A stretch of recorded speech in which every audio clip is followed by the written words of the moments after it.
थोड़ा सा अपन अभ्यास पूर्वक भी कर सकते हैं कि अपनी आवश्यकताओं को सुनिश्चित करते हुए अपने तन मन धन का सदुपयोग।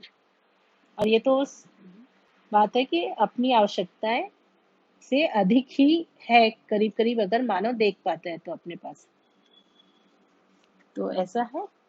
तो सदुपयोग में सुरक्षा समाहित है। सह अस्तित्ववादी विधि से हर मानव मानवत्व सहित व्यवस्था और समग्र व्यवस्था में भागीदारी करने योग्य इकाई है।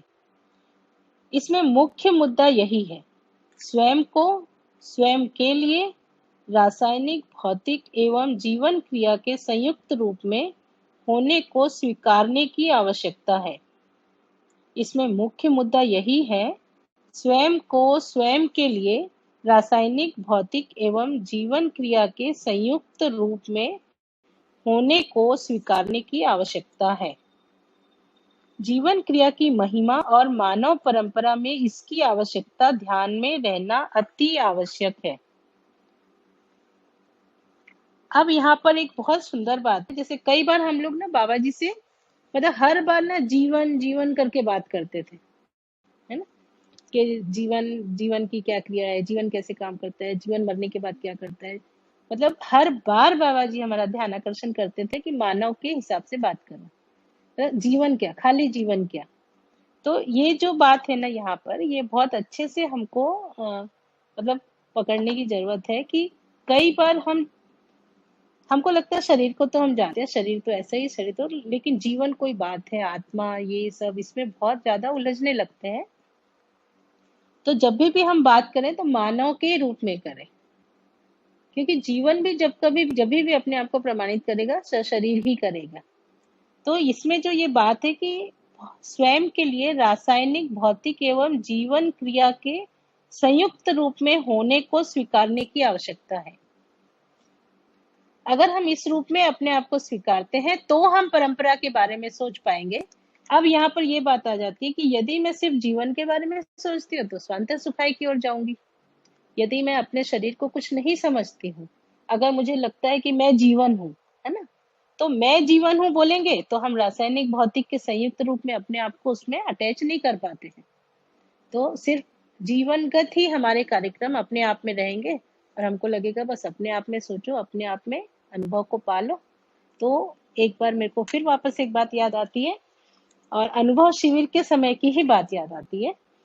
तब बाबा जी बोले थे कि सिर्फ अपने अनुभव की सोचोगे तो मरने की ओर जाओगे। कितनी सुंदर बात है कि सिर्फ अपने अनुभव की सोचोगे तो मरने की तरफ जाओगे, सबको अनुभव हो जाए ये सोचोगे तो आपका अनुभव घटित हो जाएगा। तो जब हम अपने आप को तीनों क्रियाओं के संयुक्त रूप में स्वीकारते हैं, तब हम अपने शरीर को भी उतना ही महत्व दे पाते हैं और शरीर का सही मूल्यांकन भी कर पाते हैं। और यदि शरीर का सही मूल्यांकन नहीं कर पाएंगे तो परंपरा की भी बात नहीं आ पाती है। तो जीवन क्रिया की महिमा और मानव परंपरा में इसकी आवश्यकता, तो इसकी आवश्यकता में ध्यान रखना अति आवश्यक है। तो एक चीज ये जो मेरे को यहाँ पर बहुत बार बार बहुत सारे ऐसे किस्से याद आते हैं, जब बार बार कब अनुभव होगा, कब अनुभव होगा। एक दौर था, वो भी अब अपन काफी उसमें वो हो गए हैं, पर एक समय था मैं देखती थी जब हम लोग सब की अनुभव ही एक टारगेट रहता था। पर जब धीरे धीरे समझ में आया कि मानव के रूप में बाबा जी बार बार ध्यान दिलाने लगे, तब समझ आया कि अच्छा, जीने की बात है और ऐसे ऐसे हमको चलना है। तो और जीवन क्रिया की महिमा को भी हम मानव स्वरूप में ही प्रमाणित कर पाएंगे और उसकी परंपरा बना पाएंगे। तभी मानव शोध के लिए, अब यहाँ पर एक बहुत सुंदर बात है कि यदि जीवन क्रिया की महिमा को मानव परंपरा में इसकी आवश्यकता के रूप में यदि मेरा ध्यान जाता है, तो हमारा जो इस बात को रखने का जो तरीका होगा, है ना, प्रस्ताव होगा, वो इस प्रकार से होगा कि मानव उसको सहजता से ग्रहण करना चाहेगा। जैसे अपन बाबा जी को देखते थे कि कोई दबाव नहीं, है ना, किसी प्रकार का कोई आग्रह नहीं, और अगर आप नहीं कुछ कर रहे हो तो किसी प्रकार की शिकायत नहीं। मतलब कोई ऐसा रह सकता है, कभी सोचने में आता था कि मेरे को याद है कि 10-15 वर्ष तक बाबा जी घर आ रहे हैं, बार-बार बोल रहे हैं और मैं अपने आप में अपनी विधि में व्यस्त, उसके बावजूद भी जब जाओ तब स्वागत भाव, जब जाओ तब स्वागत भाव। तो अगर हमको परंपरा में इसकी आवश्यकता की तरफ अगर ध्यान जाता है, तो हमारा जो प्रस्तुति होगी वो इस प्रकार की होगी कि तभी मानव शोध के लिए तत्पर होना पाया जाता है। यदि मुझे आवश्यकता लगती है कि मानव परंपरा में इसकी ये होना चाहिए, जैसे आज अगर अपन देखते हैं कि हम शिक्षा व्यवस्था में जो भी अपनी भागीदारी कर पाते हैं, तो शिक्षा व्यवस्था में भागीदारी करने का जो हमारा लक्ष्य है वो परंपरा में ये चीज आ जाए, यही है। तो इस लक्ष्य से जब हम शिक्षा संस्कार में जाते हैं, तो वापस हमको अपने आप को पूरा करना हमारी बाध्यता हो जाती है। मतलब एक तो है कि बस बच्चे पढ़ लें, जो है सामने हमारे ये हो जाए, तो हमको अपने आप को बहुत अपडेट करने की जरूरत नहीं पड़ती, क्योंकि बच्चों से हम ज्यादा ही है, ऐसा लगता ही रहता है कहीं। लेकिन चूंकि ये परंपरा में आ जाए, ये लक्ष्य है, तो हर समय अपने आप को पूरा करना हमारे लिए एक आवश्यक बात हो जाती है, क्योंकि हमको निरंतर उस तरह रहना है। ऐसा नहीं है कि हम किसी थोड़े समय के लिए जा रहे हैं, अभिनय कर रहे हैं, अच्छा बोल रहे हैं, अच्छा जी रहे हैं। तो परंपरा के लिए आपको निरंतर अपने आचरण के साथ होने के लिए अपने आप को पूरा करना आपके लिए आवश्यक हो जाता है। तो ऐसी स्थिति में वो जो धीरता वाली बात है, वीरता वाली बात है, उदारता वाली बात है, इन सब के साथ ही आप निरंतर चल सकते हो। किसी भी प्रकार के आडंबर के साथ निरंतर नहीं चल सकते। तो अगर हम इस तरह से प्रस्तुत होते हैं, तो मानव शोध के लिए तत्पर होता है, और ऐसी तत्परता जागृति सहज विधि से सर्व शुभ के अर्थ में प्रस्तावित होना होता है। तभी सर्व मानव समाधान पूर्वक व्यक्त होने, समझदारी पूर्वक हर परिवार समाधानित और सुखी होने की स्थिति स्पष्ट हो जाती है। यदि एक जागृत मानव, है ना, अपनी महिमा के साथ जब इस परंपरा को बनाने निकलता है, तो हर मानव सर्व शुभ के अर्थ में जब ये प्रस्ताव आता है, तो सभी समाधान पूर्वक व्यक्त होते हैं और उसको पूरा करने के लिए प्रेरित होते हैं। फलस्वरूप समृद्धि, अभय, सह अस्तित्व प्रभावित होने का सौभाग्य उदय होता है। यही मुख्य बिंदु है। मतलब सीधी सी बात है कि यदि मैं समझना ही नहीं चाहूंगी, है ना, मतलब यदि मेरे सामने जो जिसको मैं गुरु कह रही हूँ, जिससे मैं समझना चाह रही हूँ, जिससे मैं सीखना चाह रही हूँ, तो वो यदि मेरी जो मूल प्रवृत्ति है ना, जो मानव का न्याय की याचना और ये सब बातें, अगर वो पूरी नहीं होती है, तो एक समय के बाद हम अभिभावक और अध्यापक को नकार ही देते हैं। मतलब ये कोई भी, हर कोई करता है। ऐसा कुछ नहीं है कि कोई बहुत सोचता है, नहीं सोचता है, कि जब भी कोई चीज हमारे सामने आती है और यदि वो मुझे खुश नहीं कर रही है, मुझे तृप्त नहीं कर रही है, तो धीरे धीरे हम उसको नकारने लगते हैं। तो जैसा अपन देख पाते हैं कि बाबा जी के आचरण से ही जुड़े हैं। जो भी हम जुड़े, उस समय तो बुक पढ़ने का भी नहीं था, लेकिन हर समय जो वो स्वागत भाव होता था, कभी भी गलतियों की तरफ ध्यानाकर्षण नहीं, हर बार यही बोलते थे। जैसे मेरे को एकदम याद है कि मैं उस समय विपश्यना में थी और अंजनी भैया मेरे को अमरकंटक लेके गए। तो ऐसे ही बाबा जी बोले कि अगर बच्चों के लिए कुछ करना हुआ तो क्या क्या करोगे, ऐसे कुछ बात चल रही थी, सब और लोगों से भी बात कर रहे थे, मेरे से डायरेक्ट नहीं थी बात। तो पर मैं अपने, मतलब इतना वहां पर एक आपको स्पेस मिला रहता है कि आपको लगता ही नहीं कि मैं एकदम नई हूं, मैं कैसे बोलूं। क्योंकि बाबा जी जिस तरह से एक एक जन से पूछते हैं कि हर किसी के अंदर ये आ जाता है कि अरे वाह। तो मेरे से भी कुछ पूछे तो मैं भी कुछ ऐसे ही बताई, क्योंकि उस समय बच्चों का ही ध्यान शिविर लेती थी मैं।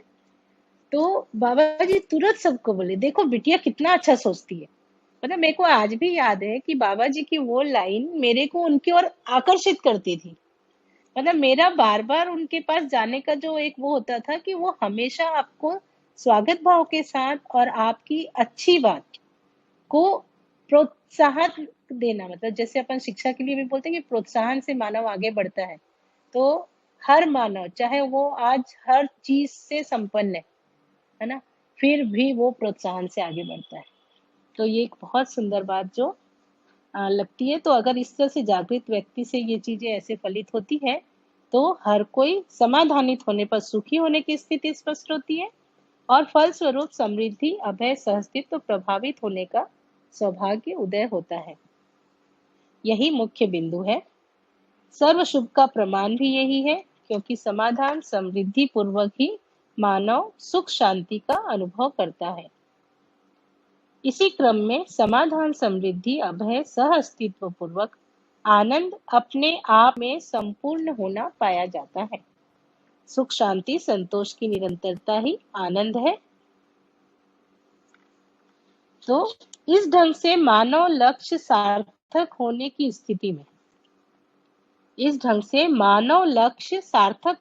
स्थिति में जीवन लक्ष्य सार्थक होता ही है। अपन जो बात किए थे, जो अविभाज्यता की बात है, कि यदि आप अनुभवगामी जा रहे हो और आप समझ के समाधान की ओर जा रहे हो, समृद्धि की ओर जा रहे हो, तो ये जो चीज है, ये इससे जो सुख शांति आती है ना, और फिर सुख शांति आती है तो आप उस काम को और अच्छे से करते हो, फिर आप उसमें और आगे बढ़ते हो तो फिर सुख। तो ये जो हम भी अपने आप में देख पाते हैं, अभी अगर हम बोले कि पिछले 10 वर्ष से, मतलब अपने अंदर यदि कोई ये ऊर्जा क्या है, कैसे हो रहा है, तो ये यही दिखता है कि हम जितना कर पाते हैं, है ना, उससे जो मन में सुख शांति आती है, फिर उसके लिए और हम आगे बढ़ते हैं, फिर सुख शांति। तो ये जो जिसको हम बोले कि मन स्वस्थता तक पहुंचने की जो ये यात्रा है, ये भी सुखद है। मतलब अगर अपन इसको बोले कि अगर हमारी मंजिल मन स्वस्थता है, तो उसका रास्ता भी उतना ही सुखदायी है, कि हम हर बार कुछ समझते हैं, हर बार हमारे अंदर कुछ सुख शांति बैठती है, फिर समझते हैं, और इस प्रकार हमको पता भी नहीं चलेगा और हम ये सुख शांति संतोष निरंतरता में आ जाएगा। ऐसा मैं देख पाती हूँ, है ना। इसमें कुछ भी कम ज्यादा होगा तो मेरे बड़े भाई बहन भी हैं इसमें, वो भी मेरा ध्यान आकर्षण कराएंगे, ऐसा मैं सोचती हूँ। और जो भी मेरे भाई बंधु हैं, उनको यदि इसमें कुछ भी लगा तो वो आप लोग मेरे से पूछ भी सकते हैं। तो इस प्रकार से जीवन लक्ष्य सार्थक होता ही है। जीवन लक्ष्य और मानव लक्ष्य सार्थक होना ही अध्ययन और अध्यापन की सार्वभौमता है। मतलब जो भी अध्ययन और अध्यापन की सार्वभौमता है, उसमें जीवन लक्ष्य और मानव लक्ष्य सार्थक होना। क्योंकि परंपरा में यदि हम बोलते हैं कि मानव का अध्ययन ही नहीं हुआ है, बाकी शेष प्रकृति अपने निश्चित आचरण के साथ है। यदि जीवन लक्ष्य और मानव लक्ष्य सार्थक होता है अध्ययन और इससे, तो यही एक्चुअल में सार्वभौम व्यवस्था की ओर हमको लेके जाएगा। वही एक भाग है जो जिसको हम बोल सकते हैं रिक्त स्थली है इस पूरे उसमें, कि मानव अभी अपने मानव लक्ष्य और जीवन लक्ष्य को नहीं पाया है। ऐसे लक्ष्य के साथ मानव परंपरा अपने आप में स्वयं को पहचान और व्याख्या। ऐसे लक्ष्य के साथ मानव परंपरा अपने आप में स्वयं को पहचानने और संपूर्ण मानव को पहचानने का सूत्र और व्याख्या बन जाता है। मतलब यदि मुझे समाधान, समृद्धि, सुख, संतोष, सुख शांति संतोष, इस तरह से यदि मेरे अंदर ये क्रियाएं इस तरह से अगर आवर्तित होती हैं, और मैं अपने आप में यदि इस बात को कर पाती हूँ, स्वयं में व्यवस्था को पा पाती हूँ, तो हर मानव ऐसा ही है ना? तो संपूर्ण मानव को पहचानने का सूत्र और व्याख्या बन जाता है। प्रमाण के रूप में व्याख्या, समझ के रूप में सूत्र होना पाया जाता है। प्रमाण के रूप में व्याख्या, समझ के रूप में सूत्र होना पाया जाता है। मतलब जब भी हम प्रमाण प्रस्तुत करेंगे तो निश्चित ही हमको हर आयाम में, चारों आयाम में जीना होगा, है ना, जिसको हमने कहा कि अनुभव, विचार, कार्य और व्यवहार। तो अनुभव, विचार, कार्य और व्यवहार में जब हम इन सारी चीजों को जी पाते हैं, अब यहाँ पर फिर वही बात आ सकती है कि यहाँ पर भी किसी बात का अधिमूल्यन अवमूल्यन नहीं है ना। विचार की अपनी वो है कि जहाँ पर हम किसी चीज को समझते हैं, फिर अगर हम समझे हैं तो उसको हम व्यवहार और कार्य में प्रमाणित। व्यवहार कार्य में भी किसी बात का अधिमूल्यन अवमूल्यन नहीं है कि व्यवहार बड़ी चीज है कि कार्य छोटी चीज है, क्योंकि ये सब अविभाज्यता है। आप इसमें से किसी भी चीज को खंड खंड नहीं कर सकते। तो जितना व्यवहार महत्वपूर्ण है उतना ही कार्य भी महत्वपूर्ण है ना। मतलब मैं सोचूं कि मैं बहुत अच्छा अच्छा व्यवहार करती रहूं, लेकिन मैं ये ध्यान ही नहीं दे रही हूँ कि मेरे भाई बहन जो मेरे साथ बैठे हैं वो खाना भी खाए हैं कि नहीं, है ना, उनको किसी प्रकार की शारीरिक तकलीफ तो नहीं है। तो ये भी हम लोग बाबा जी से देखे कि हम सब बढ़िया सत्संग कर रहे हैं, सब बैठे हैं, अच्छे से बात कर रहे हैं, और जैसे ही चाय आती थी तो बस इतना खुश हो जाते थे वो, और बोलते थे अरे वाह क्या जुगाड़ आ गया। और उस समय यदि कोई मना बोल देता था तो तुरंत बोलते थे कि नहीं, चलो पहले अपन सब। तो ये जो उनका एक आचरण था कि ये भी महत्वपूर्ण है, इसको भी साथ लेके चलना व्यवहार में। नहीं तो अपने को लगता है कि इतनी अच्छी बात चल रही है, उसमें खाना पीना क्या। तो बहुत स्वभाव गति की बात है ये, मतलब ये बहुत स्वीकार होती है सब चीजें। मेरे को एक बार याद है, हम लोग अमरकंटक गए थे सब, हमारी सारी बहनों के साथ। तो ममता जैन भाभी जी की आंख में कुछ गिर गया था, और हम सब के साथ बाबा जी विद्यालय को लेके बात कर रहे थे, मार्गदर्शन दे रहे थे। और वो बार बार आंखों को ऐसे करके भी बहुत बढ़िया से बैठी हुई थी। तो बाबा जी का ध्यान गया, बाबा जी बोले कि जाके गुलबकौली डालो। बोले हाँ हाँ बाबा जी, बस खाने के टाइम पे जाएंगे तब डाल लेंगे, अभी जाओ। तो बोले कि शरीर का ध्यान रखने में तुरंत निर्णय लो, और समझने का काम धीरे धीरे होगा। समझने का काम आराम से करो, और शरीर की स्वस्थता को उसी समय पूरा करो। तो ये कुछ चीजें हैं जो उनसे जब सुनते हैं तब एक संतुलन आता है। नहीं तो कहीं ना कहीं अति में तो मतलब जा ही सकते हैं, और जाते ही थे। बार बार उन्होंने ध्यान दिलाया और अपन उसको उसमें आते गए। तो इस प्रकार सूत्र होना पाया गया, यह नियति सहज विधि से समीचीन रहना पाया जाता है। नियति विधि का तात्पर्य विकास क्रम विकास, जागृति क्रम जागृति है। दूसरे विधि से भौतिक रासायनिक रचना, शरीर और जीवन क्रियाकलाप का संयुक्त अभिव्यक्ति संप्रेषणा प्रकाशन के रूप में है। अगर हम विकास क्रम विकास बोल रहे हैं और जागृति क्रम जागृति बोल रहे हैं, तो भौतिक रासायनिक रचना, शरीर और जीवन क्रियाकलाप, इन सबको मिला के अपन विकास क्रम विकास, जागृति क्रम जागृति के रूप में प्रकाशित होते हैं। अब यहाँ पर मानव लक्ष्य समाधान, समृद्धि, अभय सहअस्तित्व को प्रमाणित करने और उस आधार पर जीवन लक्ष्य, मन स्वस्थता, सुख शांति संतोष आनंद को सार्थक बनाने के अर्थ में मानव शिक्षा संस्कार की आवश्यकता सदा सदा से बनी हुई है। अब यहाँ पर मानव की मानसिकता के ऊपर अपन बात कर रहे हैं। मानवत्व पे बात हुई, फिर मानव के आचरण पे हुई, और अगर ये बात हमको समझ में आती है तो हम मानव की मानसिकता पे किस तरह से काम हो सकेगा, उसके लिए ये बात है कि यदि मानव लक्ष्य और जीवन लक्ष्य, है ना, समाधान, समृद्धि, अभय सहअस्तित्व को प्रमाणित करने और उस आधार पर जीवन लक्ष्य, सुख शांति संतोष आनंद को सार्थक बनाने के अर्थ में, मतलब यहाँ पर ऐसा नहीं है कि आप समाधान, समृद्धि, अभय सहअस्तित्व के साथ जी रहे हो, सुख शांति संतोष आनंद के साथ जी रहे हो तो पूरा हो गया मामला। अब उसको सार्थक बनाने के अर्थ में मानव शिक्षा संस्कार की आवश्यकता सदा सदा से बनी हुई है। तो यहाँ वही सूत्र है, हमारे विद्यालय के एक पाठ में एक पाठ है, सुखी ही सुख बांटता है ना। मतलब अब यदि मैं ये पा ली हूँ मन स्वस्थता, अगर मैंने मनाकर को साकार किया, मन स्वस्थता पाई, तो उसकी सार्थकता किस चीज में है, तो मानव शिक्षा संस्कार में। तो मानव शिक्षा संस्कार की आवश्यकता सदा सदा बनी ही हुई है, क्योंकि मानव संतान मानव परंपरा है, तब तक शिक्षा संस्कार की आवश्यकता बनी ही हुई है। तो इसकी सफलता ही मानव कुल का सौभाग्य है। मतलब शिक्षा संस्कार में ही मानव कुल का सौभाग्य है। अब यदि ये चीजें शुरू से बच्चों को मिल जाती है, और जिस तरह से हर उम्र में हर जगह वो अपने मानव लक्ष्य को पाते हैं और जीवन लक्ष्य को पा लेते हैं, तो ये चीज बहुत सौभाग्य की मानव जाति के लिए है। तो मन स्वस्थता और इसकी बात, अब मानव कुल, अब यहाँ पर शिक्षा वस्तु की बात आएगी कि मानव की मानसिकता के लिए किस तरह से वो होगा मानव कुल और रासायनिक भौतिक क्रियाकलाप का सार्थक प्रमाण। शिक्षा की संपूर्ण वस्तु सह अस्तित्व रूपी अस्तित्व में रासायनिक भौतिक एवं जीवन क्रिया के रूप में ही है, जो अपन इसी अध्याय में शुरू से पढ़ रहे हैं।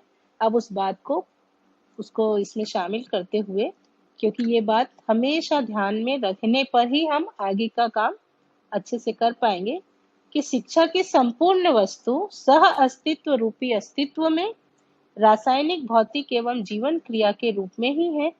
इसमें से इनके अविभाज्य रूप में मानव परंपरा का संपूर्ण क्रियाकलाप, व्यवहार, सोच विचार, समझ है। इसमें से इनके अविभाज्य रूप में मानव परंपरा का संपूर्ण क्रियाकलाप, व्यवहार, सोच विचार और समझ है। समझ के अर्थ में ही हर मानव का अध्ययन करना होता है।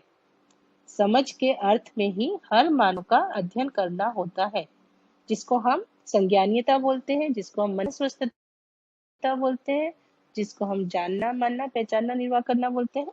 समझ अपने आप में जानना, मानना, पहचानना, निर्वाह करने के रूप में प्रमाणित होती है।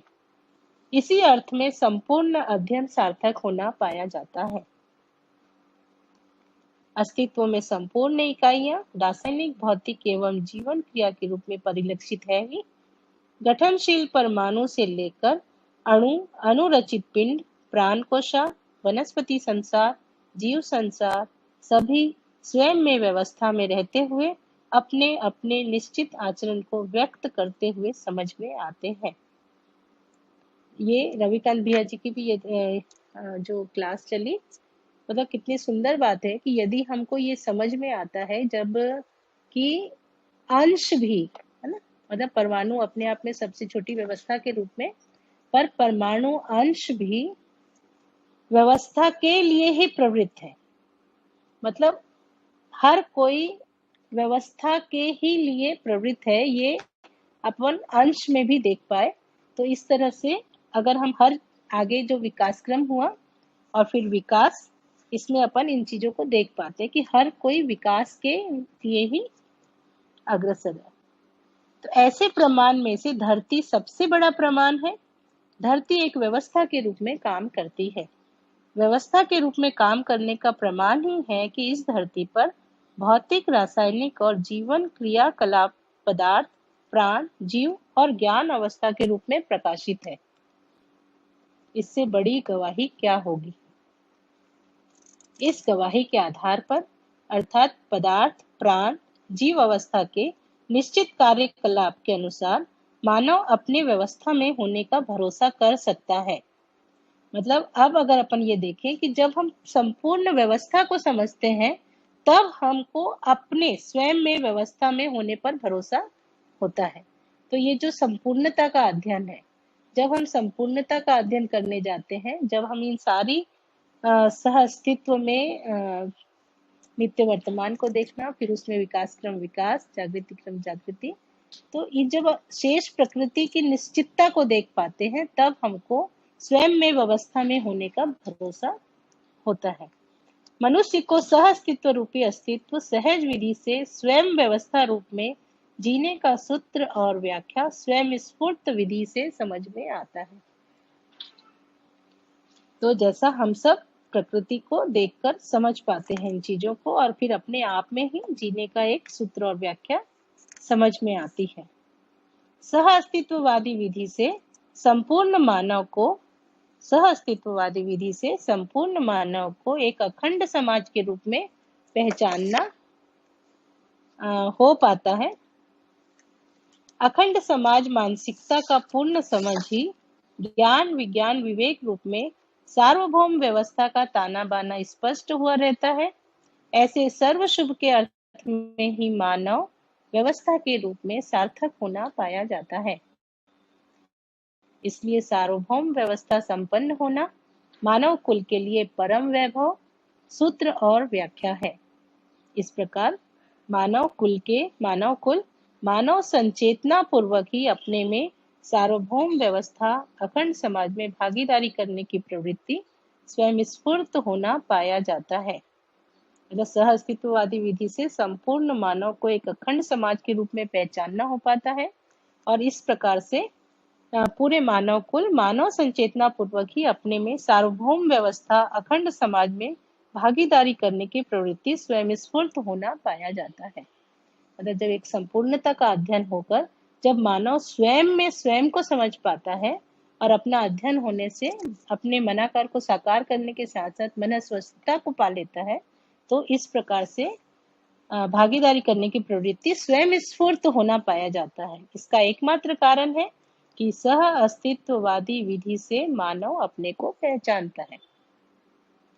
मानव जाति आचरण में धर्म प्रधान है, जीव जातियां स्वभाव प्रधान, वनस्पति गुण प्रधान, पदार्थ रूप प्रधान। मानव धर्म अपने में सुख के आधार पर समाधान प्रमाणित होना आवश्यक हो चुका है। सर्वतोमुखी समाधान पूर्ण शिक्षा संस्कार ही इसके लिए परंपरा और स्रोत है। यही जागृत परंपरा है। सर्वतोमुखी समाधान पूर्ण शिक्षा संस्कार ही इसके लिए परंपरा और स्रोत है, और यही जागृत परंपरा है। कितनी सुंदर बात है कि